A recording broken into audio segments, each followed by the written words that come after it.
Upstairs, Downstairs, episode 13, production number 1514, recording date 8/12/72, take 1.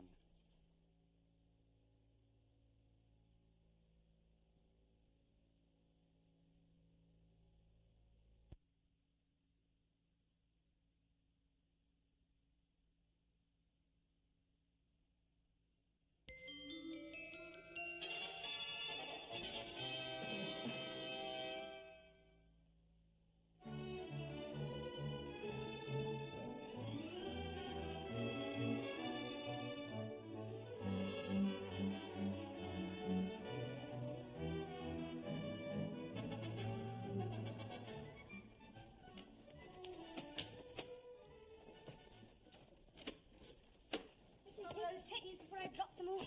Very good, madam. Any news of Edward? Hospital said he broke his leg in 3 places. Oh, those kitchen stairs are a death trap. I know. Lady Puddins is collecting those when she comes to tea. Right. Everything all right, Shane, Madam Yvonne? Fine, thank you, Rose, except that some people seem to think it unnecessary to pay for what they buy. Yeah, you should get the police on them. Commit half the peeresses and Debrett to prison, I wouldn't mind. Oh, whose hat? Beg pardon? Who has left an extremely shiny silk hat on the hall table? And a somewhat elaborate cane. Mr. Bellamy has a visitor, madam, in the drawing room. Well, he should know better. Who is it? Mr. Karakin. Mr. Karakin is hardly a visitor, Rose. No, madam. Of course we're in your debt, Karakin. Very much so, as my wife told you in her letter. But you must remember I am only a humble member of the opposition. Who nevertheless held office under the Crown. True. And son-in-law to the late Earl of Southwold. Yes, but that fact does not empower me to grant honours. Only Mr. Asquith can recommend that... Julius!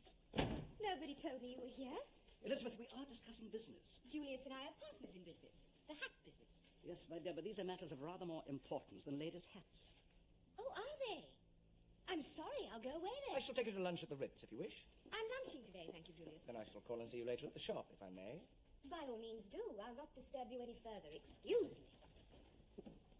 As I was saying, there's little I can do for the moment, especially since the House rose yesterday for the spring recess. All the same, if my offer could eventually reach the ears of the party treasurer... I'll do what I can. I can't say more. Tell me, Karakin, what exactly are your politics? In what sense? You have friends in the Liberal Party, yet you offer to finance the Conservatives. Are you by any chance backing 2 horses at once? I'm a foreigner, Bellamy. I'm not impressed by your English two-party system. Only for your own personal advancement. Quite. Your frankness does you credit. Thank you. Nevertheless, in this country, gentlemen are expected to favour only one political cause at a time, as they would favour only one woman at a time. True, Bellamy, but as I'm constantly reminding your charming daughter, I am no gentleman. Quite. It was good of you to receive me. Not at all. Hudson, Mr. Kraken's leaving. Can I call you a cab? Thank you, no, I have my car. Good morning, Lady Marjorie. Oh, Mr. Karakin, how nice. Mr. Kraken is leaving, my dear. Are you just in or going out? On my way out to the Times Book Club in Wigmore Street. Might I perhaps drive you there in my motor car? Oh, how kind of you. You sure it's not out of your way? Hudson, I'll be back to luncheon, and we're expecting Lady Prudence for tea. Very good, my lady.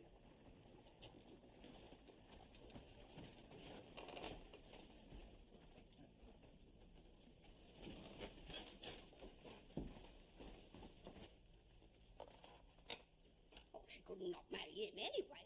Not while she's still married to Mr. Kirkbridge. In name only. That's all it ever was. Name only. Oh, no, she couldn't marry him. Well, I should think not, indeed. Marry a man like that. Like what, Miss Roberts? Like Mr. Karakin. Well, he's rich, very attractive, and kind and thoughtful. Put a turban on his head and he'd be out of the Arabian Nights. That's right, Arabian. One of them Eastern potentates with a different wife in every port. I think you'll find that Mr. Karakin is Armenian, Mrs. Bridges, not Arabian. Oh, well, it's all the same. All coffee-coloured, oily hair and rings on their fingers. And bells on their toes. And bells to answer. Dawn, front door. Yes, Miss Rudson. Well, that'll be the postman. Oh, can't really see myself wearing this in the royal enclosure. Can you? But it is a bit gaudy, but it gives you a certain authority. Authority? The authority of a madame over her girls, I should think. Well, that looks a bit better. It's a bilious colour, though. Oh, these are on approval. Oh, dear me, yes. I sent word to Elizabeth by Agatha to let us have a few hats to try on for the dear child's wedding. Isn't it funny we've never met Clive? Oh, Clive's all right. Families, clergy, yeoman farmers, mostly. But there's no money there. I've warned the girl. She may have to rough it. Yes, Joe? The afternoon post, my lady. Thank you. Pianost, it's James. Oh, how exciting. You can take the tea things, Joan. Very good, my It's lady. from the ship posted at Brindisi. On his way home? Yes, from India. We dock at Tilbury on May 5th. That's next week. Hope to be home in time for dinner. I'm bringing Phyllis. Phyllis?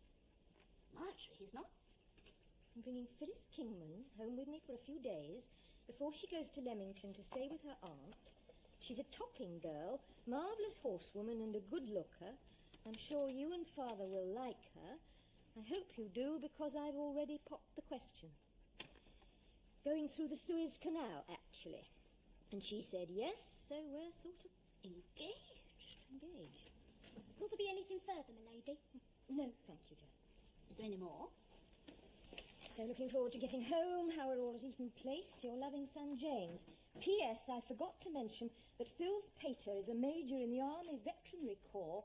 Awfully nice chap and first rate with polo ponies. Well, Marjorie, dear, I'd better leave you and get these wretched hats home. Well, at least she's not a servant. Let's hope she's not pregnant. Hardly likely, with her father a vet. A horse doctor? That's right. A veterinary surgeon is qualified to look after sick animals of all kinds, too. I know, Mr. Hudson. But in the army, he sees to the horses. I mean, they don't have goats and pigs in a cavalry regiment. They have horses. Now, don't be flippant, my girl. I'll have to send you out of the room. What's more important is what sort of girl is she? If she's a decent girl, her father can be a chimney sweep. Oh, that's a change of tune coming from you, Miss Roberts. I gave up hope years ago, Rose, of Captain James ever marrying into the nobility. Not after Sarah, eh? Let's have a wee bit of respect now, please. If Captain James has chosen a fiancée, she will be entitled to recognition by the staff of this house, whatever our private feelings may be. Now get on with your tea, all of you.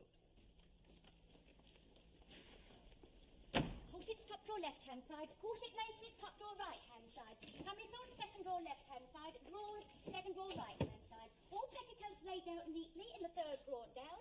And all stockings put in a silk bag next to them. Well, hasn't Miss Lizzie got nice things? She has. Not as nice as her ladyship, of course, but then she's older. And it's Mrs. Curbridge until you've been here a bit longer. Yes, I'll see, Rose. I only call her Miss Lizzie because I've been looking after her ever since... Well, ever since she was Miss Lizzie. Corsets top drawer left-hand side. Corset laces top drawer right-hand side. Camisole second drawer left-hand side. Drawers second drawer right-hand side. All petticoats laid out neatly in a third drawer down. And all stockings put in a silk bag next to them.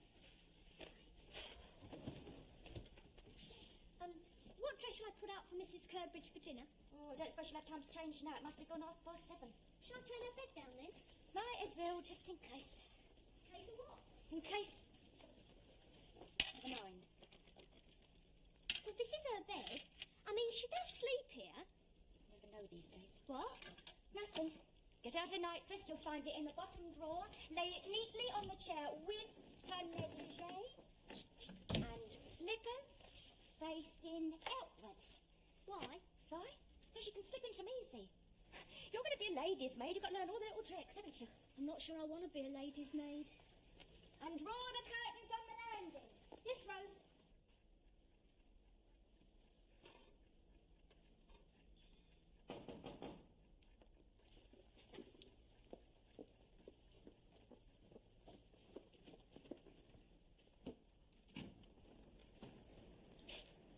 I'm sorry if I startled you.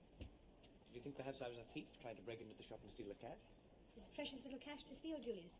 Besides, you said this morning you were coming. But, not this late. I've kept you waiting. I wasn't waiting for you. I was working, trying to tidy up this wretched desk. There's no time for it during the day. How is trade? It's all right. Outstanding accounts. Many? A few. Lady Appleby, £14. The Honourable Mrs. Charles Ravenscroft, £69, 12 and 6. October the 15th. Do you mean to say this woman hasn't paid her account for 6 months? Mrs. Wenner, Lady Joan Craig, the Vicomtesse de Vernay. I don't call that a few. Why hasn't your electricity account been paid since last January? I have no idea. You come here simply to criticize my running of the business? The object of running a business, Elizabeth, is to make money, is it not? Anyway, I came here to ask you, since you declined my invitation to lunch, if you would accept my invitation to dine this evening. Now. I'm not dressed to dine. I'm very grubby and I'm rather tired. As you wish. Who's Lady Blanche Compton? Lady Blanche Compton, why do you ask? Because Jeanette told me that while I was taking some hats home this morning, where incidentally you were closeted for some unknown reason with my father, a certain Lady Blanche Compton came in to choose 3 hats for herself. The account to be sent to a Mr. Julius Karakin at Albany, Piccadilly. Well? Well, I wondered if she might be some relative of yours. No, you didn't. You wondered if she were an old or new lady friend. Well, the answer to that is quite new. I met her at a bridge party last week. She's the younger daughter of a marquis. So within a few months of our meeting, you buy 3 hats from my shop for another woman? Why not? What sort of a man are you? A philanderer. Then what do you want from me? A friendship. I'm sure it isn't the friendship of my parents for what they can do for you. I was foolish and naive enough to think I was being loved for myself, but I wasn't. Was I? Every kindness you've shown me, every kiss, every caress has been calculated to further your career, to advance you in society, hasn't it? Hasn't it? I warned you from the beginning that I was a snob and an adventurer, but you were not deterred. So now you're casting me off like one of last year's hats. You're casting yourself off, my dear. I've invited you to dine with me this evening, to go out as friends. But I will not be pinned down into making any false declarations of love to you. I never have. I'm dishonest about many things, but never about love. You're a charming companion, Elizabeth, to lunch and dine and talk and sleep with, but I am not in love with you. Well, since you're so critical of the way I'm running this shop, and on familiar terms, it seems, with most of the title ladies in London society, I suggest you take over. I'm sure you can extract from them the money they owe for their idiotic hats. I'm going home.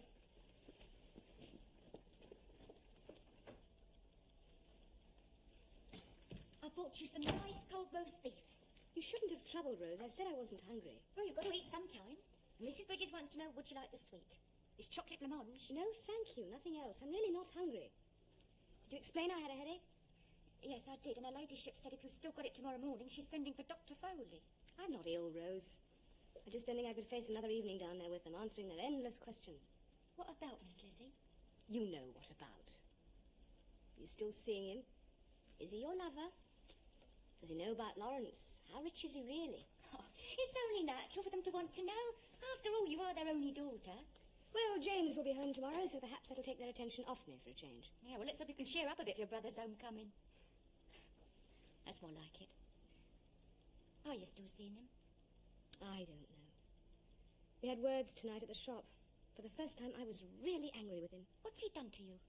Why do all men have to behave as if all women are stupid, silly creatures? He said that? He thinks I'm incapable of running a simple little business like a hat shop. Well, in that case, why did he give you one as a present if he thought you couldn't manage it? Oh, it was a gesture, Rose. Something glittering to dangle in front of my eyes, like a Christmas toy for a child. Dazzle it and make it obedient. And now he blames me for all the bad debts and the losses. So I told him he could run the beastly shop himself, and I walked out. Is that all? Just because he... Well, there was another reason, but Well, I think you've given up too easy. If women can't manage shops and businesses, how can they be expected to vote in Parliament? You're right, Rose. You're absolutely right. Now, I don't know what went on tonight between you and Mr. Karakin. I do know one thing. You've got to show him that you're not a soft, silly woman what can't manage her own affairs. Now, you go back there tomorrow night and sort out the accounts. All right. And if he tries to interfere, you just tell him to mind his own business and you'll mind yours. And it is yours, because he give it you. Yes.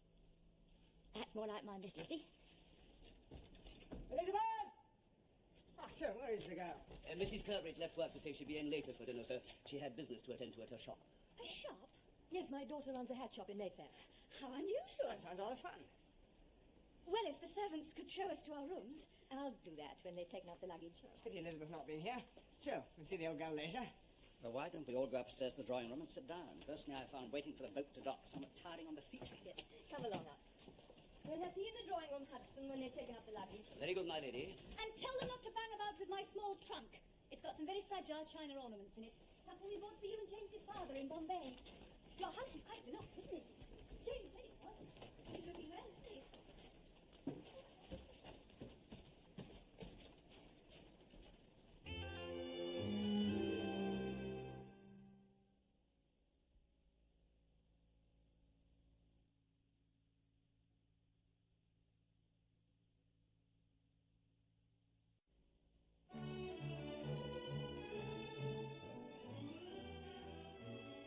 Idiotic fool of a native groom forgot to fasten his girth tight, and they were in full cry after a very fast pig when Father's horse stumbled and his saddle slipped. Father went under Panther's belly at full gallop. Very uncomfortable. Well, it was. He got kicked in the eye and had to let go. He had an awful fall. He broke his rib and bruised his pelvis. But he said afterwards he'd had a splendid day. He's going to have a crack at the Carder Cup this year. I said I'd love another piece of cake. Phyllis rides jolly well herself, Mother. I'm sure she does. I'm afraid a gentle canter in Rotten Row is all we can offer you here. Oh, I'll be shopping mostly while I'm in town. Get myself some decent clothes. Well, you could buy yourself a hat at my sister's shop, can't you, Mother? Yes. How long will your father be stationed in India? They were due home last spring, but he got offered a brigade posting and it meant promotion, so they'll be stopping on for another 3 years. I'll be staying in Leamington with my Aunt Hilda. She's my mother's sister until James and I can make some plans. Yes, quite. Of course you must stay here with us while you're in London. Oh, I will, thank you, Lady Marjorie. Perhaps you'd like to come up now and see your rooms. Oh, thanks awfully. Stay and talk to your father, James. James doesn't look a bit like you, does he? Much more like his father. I look like my father, or so my mother said. Well, James, it's good to have you back. Good to be back. By the way, I managed to save a bit of pay out there. In fact, my bank account's in credit for the first time since I went away. Phil's been marvellous. She helped me stop spending money. Does she know why you were seconded? Oh, I did tell her. About? Just about being in debt. Oh, that's all right. I know I'm not supposed to mention the subject, but I would like to know, purely out of curiosity, what happened to Sarah. Well, she left us, after all. She became fond of a chauffeur we took on, a Welsh fellow called Watkins. They left together to start up a garage, I believe. Married? Oh, yes, he married her. Oh, God. Good, I hope she'll be all right. Yes. Well, perhaps you were relieved to know she was having a baby when she left. Probably had it by now, so... So no harm was done when she lost? No. Good. Phyllis seems a nice girl. Strong character, I feel. She's very determined. Oh, yes, one can see that. I'm very lucky, you know. She could have married anyone she liked. You're really sure she's the girl you want to marry? I mean, you have given plenty of thought to this, haven't you? Oh, yes. Yes, I'm extremely fond of her. But you are in love? Oh, yes, I really am. I know I am. I see. Good. Now, tell me, when did you rejoin your regiment? Well, I see my colonel on Thursday. I've got some leave, about 3 weeks, and then it depends. On what? Well, I don't know how you and Mother feel about this, but I'm thinking of leaving the army and trying to earn some money. Are you? I thought I might join one of those merchant firms in the city who trade with the Far East.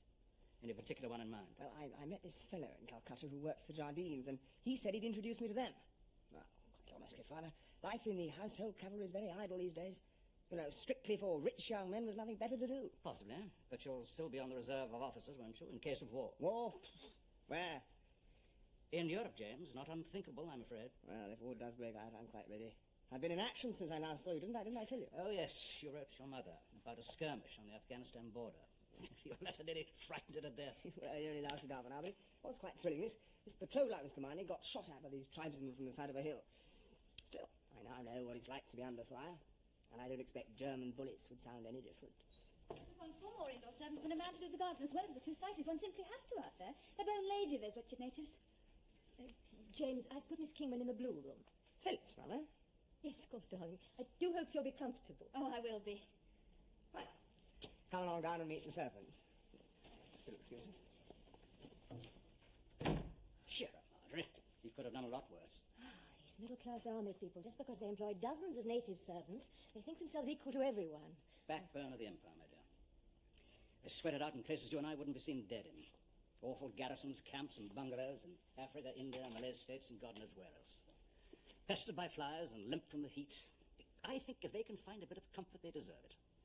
I just wish you wouldn't talk to Hudson as though he were an Indian houseboy. Well, she's the sort of girl who'll learn quickly. Besides, she's nervous. Am I so frightening? Not frightening, my darling, just a little awe-inspiring for the daughter of an army vet. We suggest more cheese, Miss Roberts. No, thank you, Mr. Hudson. Mrs. Bridges? I've done, thank you, Mr. Hudson. Ruby, plates. Oh, Hudson, sorry, we're disturbing you. No, we've quite finished, sir. May I bring in my fiancée? Oh, indeed, sir, please. Do sit down, all of you. So this is the servants' hall. How very cheerful and comfortable. I do hope we're not intruding on your meal. Not at all, Miss... I just wanted to meet you all. Ah, this is Miss Kingman. This is Mrs. Bridges, who cooks for us. Very pleased to meet you. Splendidly, of course. Hudson, you've met. Roberts, who looks after Mother. How do you do? Rose, who looks after my sister and everything in the house. Ruby, who helps Mrs. Bridges, and... oh, I haven't met you, have I? Oh, this is Jones, sir, the new under-house parlourmaid. Yes. Well, we mustn't keep you from whatever you're doing. Was India nice, Captain James? Oh, yes, I enjoyed it very much, thank you, Rose. It's a very nice country. Did you shoot any tigers then, Mr. James? No, Mrs. Bridges, but I did go out on one tiger hunt. Didn't get a shot there. Still, I brought back Miss Kingman instead. Oh, thank you. I'm sure we would all like to offer you our congratulations, sir, on your engagement. Thank you very much, all of you. I'm sure we shall get along famously. Good evening. Good evening, Good evening, sir. Thank Good evening, Miss...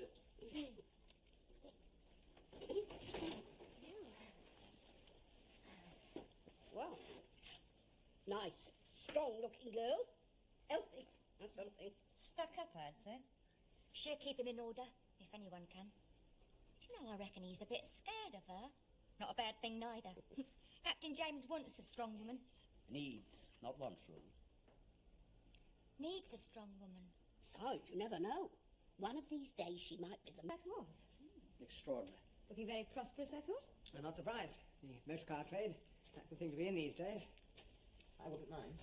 Better than ladies' hats, anyway. Better than domestic service, I should think, even in this noble house. He'll get on, that young man. I always said he would. I think I'll just step out onto the balcony for a breath of fresh air. You all right, James?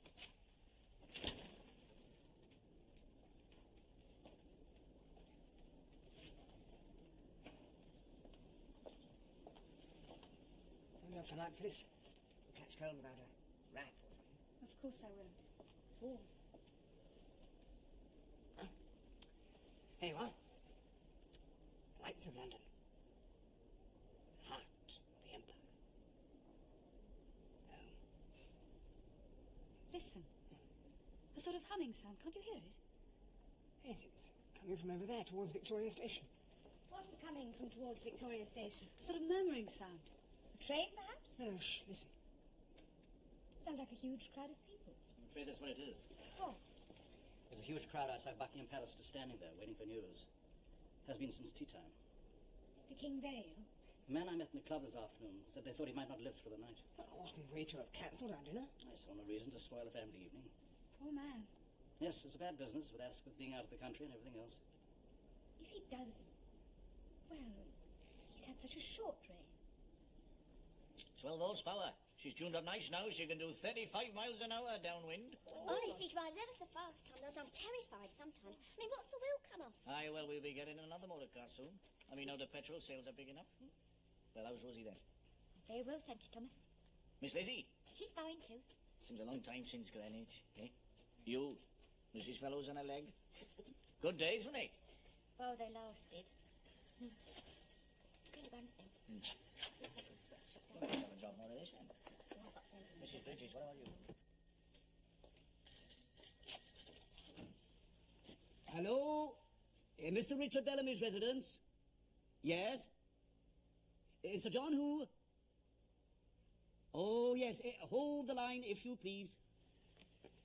Where will they live then? Well, here for a while. I mean, if James is going to work in the city, they'll have to be here. You'll have a full house. Yes, with Elizabeth home. And, not likely to fly the nest again? Well, not for the moment, but one never knows. Oh, our house is going to seem very empty without Agatha clumping about all over the place. You've got Archie. He sleeps most of the time now. He's either asleep in a chair at the club, or a chair at home, or in his bed at night. We've hardly exchanged a word for 3 years. Really? He's getting old, my dear. We're all getting old. Oh, don't be so depressing. Excuse me, my lady. The master is wanting the telephone. Yes, Hudson. What is it? Sir John Alexander, sir, from the palace. I'll take it in the morning room.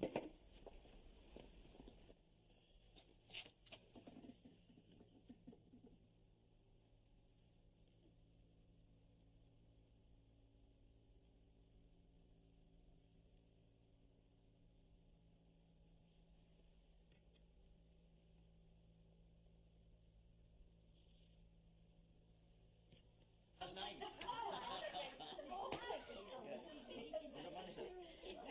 There you go. Oh, that's plenty. Oh. You always tip If you don't mind, I think we should put the champagne away now and disperse quietly. Mr. Watkins, I expect you'd like to take Sarah home. Something happened, Mr. Hudson. The king is dead. Wonder what sort of king the new one will be. Worthy, but not the same. Jack Alexander said the Queen sent for Mrs. Keppel this afternoon to come over and sit with him.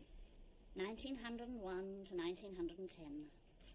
The children will have a new date to learn for their history examinations.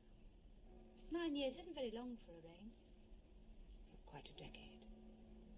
I wonder what the next 10 years will be like. Cold, Marjorie? Just a shiver down my spine. You ought to have something round your shoulders. It's all right. There'll be someone walking over my grave. Come in now. I must go home soon. You're coming in? You'll catch cold out there. It's all right, Father. It's quite warm. Leave the children. They'll come to no harm. They're young.